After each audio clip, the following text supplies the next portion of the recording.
Welcome back to our ongoing discussion about the different documents required for a accredited or CAATE accredited athletic training professional program.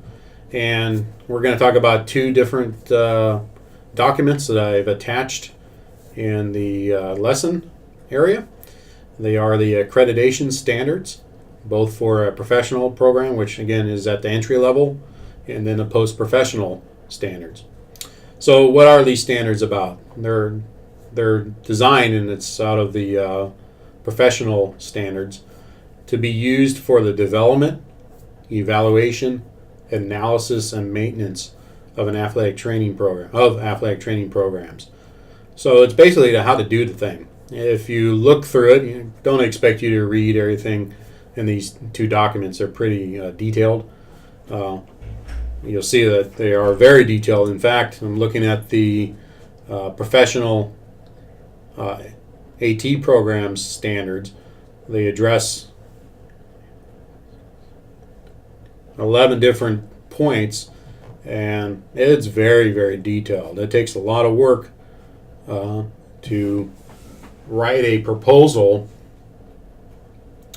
to start and maintain an athletic training professional program. It's just not the athletic training faculty and staff that are involved. It's actually a university proposal that has to be turned in to CAATE, and then after you turn in a proposal to start a program, the CAATE sends out what they call site visitors, and the site visitors are on site for a couple days, making sure that what you've said in your document that is correct. Do you have the personnel? Do you have the monies, the facilities, and all those type of things that you say in your report that you have to turn in? Is it actually there? Some of you may have actually been students or around when programs have gone through their accreditation process. And every 5 to 7 years, an athletic training program has to go through a re-accreditation program, and they have to do self-report at those times. And every year there's an annual report. So it's a lot of administrative work. As some of you have been athletic trainers longer will know that we end up doing a lot more administration work than clinical work at times. And that's one of the reasons why there's an administration course in this grad program, because I realized that pretty quickly that my role is highly academic or administrative. So I could spend a lot of time on the post-professional standards.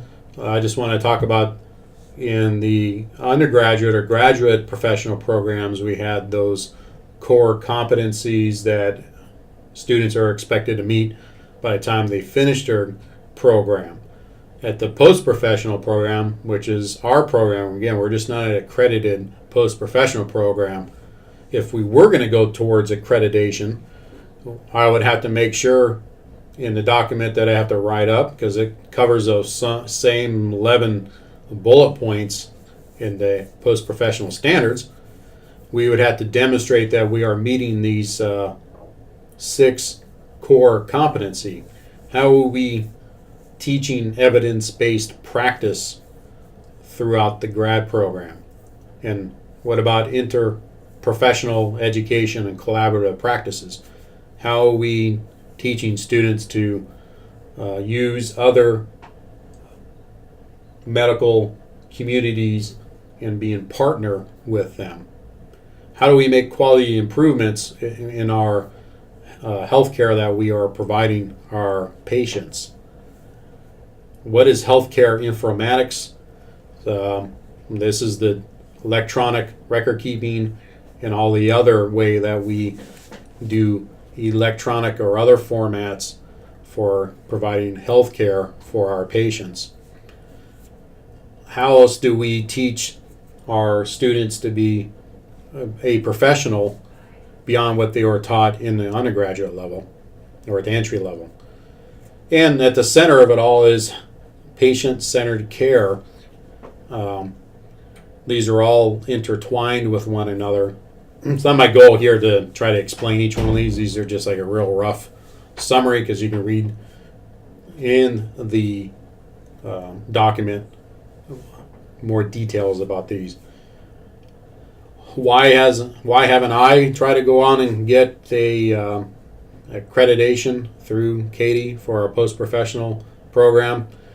One, it's pretty expensive, and right now we don't have the funding. Two, I would have to completely change the athletic training. I'd have to change the master's program. I think it would need to be its own master's standalone, so Masters of Arts in Athletic Training. And I think the professional entry level is going to be at the master's level, so it doesn't make a lot of sense to me to move this program to accredited post-professional at this point.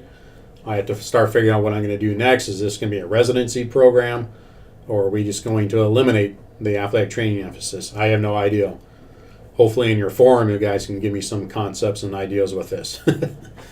So those are the standards for the two different levels of athletic training programs, just to give you some information about all the requirements of running an athletic training education program or a professional program. It's pretty involved. The program directors and the clinical coordinators and the other faculty members have a lot of work to do every year on the administrative side to make sure that they can maintain the accreditation.